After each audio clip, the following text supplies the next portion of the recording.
Donc bonjour à tous. Donc là, je vais vous parler très rapidement, présenter une petite vidéo en fait pour illustrer en fait une indentation, une vitrectomie pardon, avec une indentation sans désinsertion de la conjonctive. Là, c'était un cas en fait d'un patient qui n'avait pas un décom rétine mais une hémorragie intravitréenne sur un diabète qui n'était pas très importante. Et du coup, c'est vrai quand c'est on a un programme opératoire des fois qui peut être assez où on a pas mal de choses à faire. Le timing est très important. Et je sais qu'il y a le docteur Lorenzi qui a repris la suite à Rouen.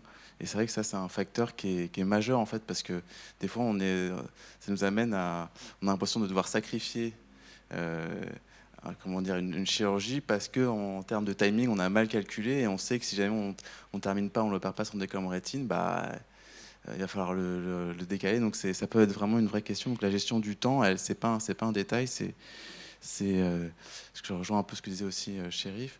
Il faut être efficace et en même temps avec un temps, le temps est important. Donc là, c'est une hémorragie intravitréenne d'un patient diabétique qui n'était pas en proliférante.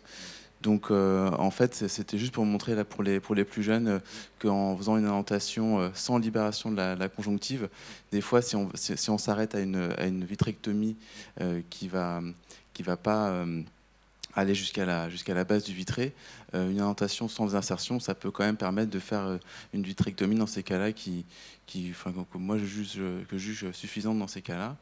Et la libération du trocar, elle est quand même extrêmement importante. Même quel que soit le geste chirurgical.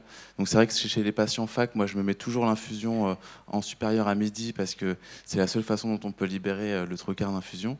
Quand c'est des patients pseudo-FAC, alors moi j'ai pas la chance de pouvoir faire une anesthésie générale sur toutes mes vitrectomies.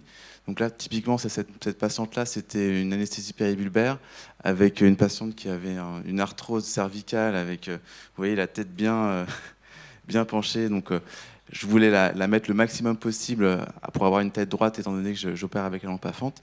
Mais malheureusement, j'étais limité par sa syphose.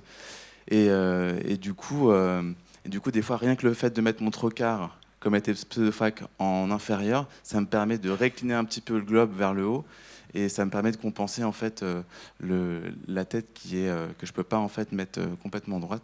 Donc après voilà, c'est pour dire que bien sûr qu'il y a tellement de paramètres, il faut arriver à trouver en fonction de ce qu'on a sur place. Et après l'avantage de venir ici, c'est que il faut être doux avec soi-même. J'ai envie de dire, c'est comme l'agriculture. Il faut que le temps, que les choses se mettent en place. On peut pas être d'idée du Gournot comme ça, juste en ayant vu une fois parler ici. Et bon, il faut changer des choses les unes après les autres. Et je sais qu'il y avait sur une chirurgie, surtout dans les chirurgies complexes, quand on veut changer des fois beaucoup de choses d'un coup, ça peut nous mettre en difficulté. Alors je sais que je me rappelle, surtout quand j'ai commencé avec l'endoscopie, quand on change deux choses fondamentales d'un coup, en fait, quand on n'y arrive plus, on ne sait plus pourquoi on n'y arrive plus. On ne sait plus si c'est parce que c'est la première chose qu'on a changée ou la deuxième. Et donc, en fait,